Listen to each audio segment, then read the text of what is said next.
Okay, let's look at the crypto market. Ladi, what do we have there? Well, we have a mixed bag today in the market. It's not full on red as we have normally on Fridays. And the market cap did get a comeback back to $2.74 trillion.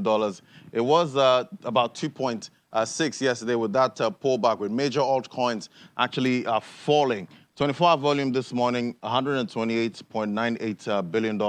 It's down 3.63%.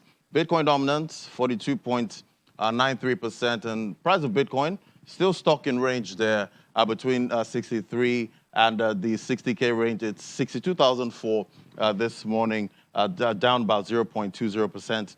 24-hour volume traded in Bitcoin, $35.25 billion dollars. And price of Ethereum, 4.5, still staying strong there above the 4,300 range. It's down 0.40%.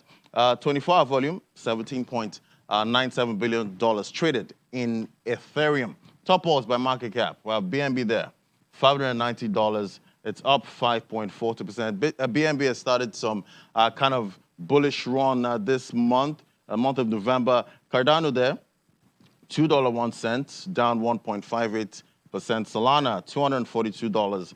It's down 0.51%. We have XRP. XRP having that pullback, but still looking bullish there. Let's bring in Michael Enaji now, digital market analyst, to bring us up to speed. Great to have you, Michael. Hello, Laddie. Can you hear me? Good morning. Yeah, good morning. I can hear you. Well, the U.S., the president had this working group and financial markets report on stable coins. And we know stable coins are very important to the crypto ecosystem. What's the report saying? Yeah, so the report is it's not saying like a lot that people would want to hear, but it's definitely saying a lot more than we've heard in the past, which is a sigh of relief for a lot of people.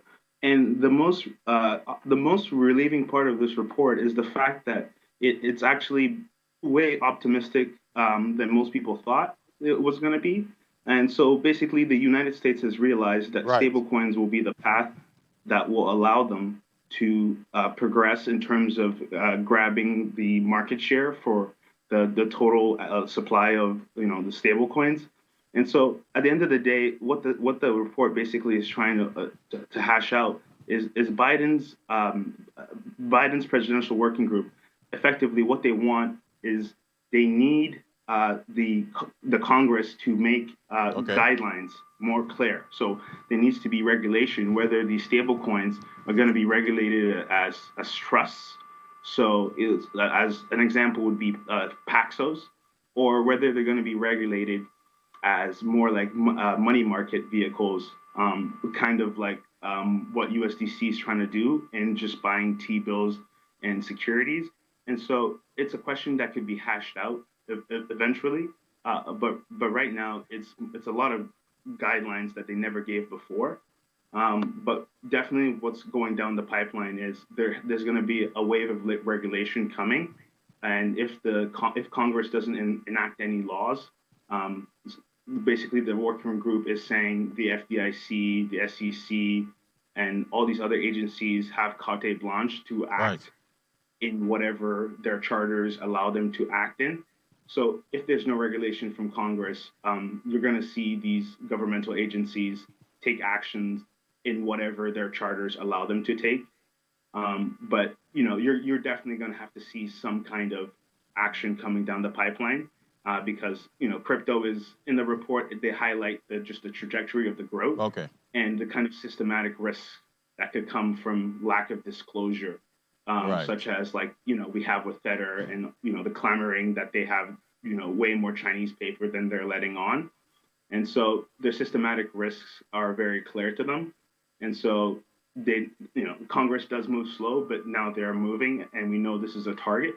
So what you didn't see is you didn't see them saying why don't we just do a straight up Fed coin and eliminate the competition in the private markets, which is very relieving to see.